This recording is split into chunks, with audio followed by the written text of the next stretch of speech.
America and Israel must stand together.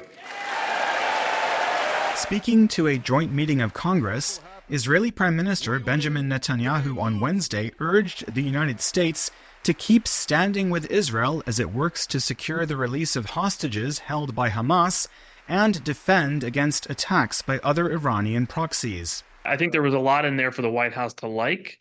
There was obviously not just the direct praise of President Biden, but again, this commitment to getting a deal done for the hostages, for a ceasefire, not for closing on a pathway to a ceasefire, both in Gaza and on the northern front in Israel. The opening to somehow getting to a normalization deal with Saudi Arabia. Netanyahu said Israel must retain overriding security control of Gaza for the foreseeable future to ensure it never again poses a terror threat.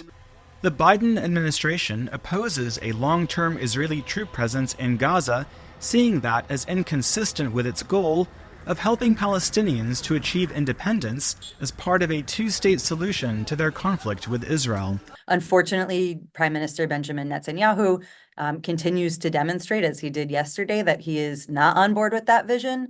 And so this will be a continued challenge for President Biden. But I didn't hear anything in the speech yesterday that that said to me that Netanyahu is bringing something new that might change Biden's trajectory. By deciding not to seek re-election, the U.S. president has only half a year to use his powers to try to influence Israel's path. When we look at the delivery of weapons to Israel, that, of course, he continues to control the spigots there of whether or not weapons come to Israel and how fast they come to Israel. So there's a lot of levers here politically, militarily, diplomatically, strategically, economically that the president still has at his disposal for 6 months. Thousands of anti-Israel activists gathered in Washington on Wednesday to demand an end to U.S. aid for Israel, accusing it of committing war crimes against Palestinians. It is a sentiment shared by some Democratic lawmakers.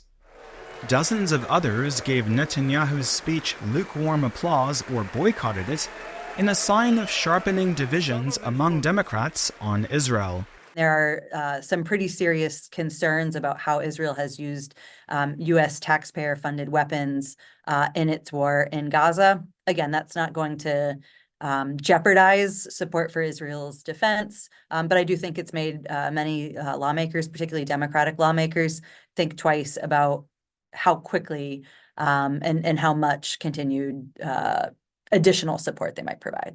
Netanyahu got a more enthusiastic response from Republicans for his call to give Israel the tools to finish the job faster against Hamas.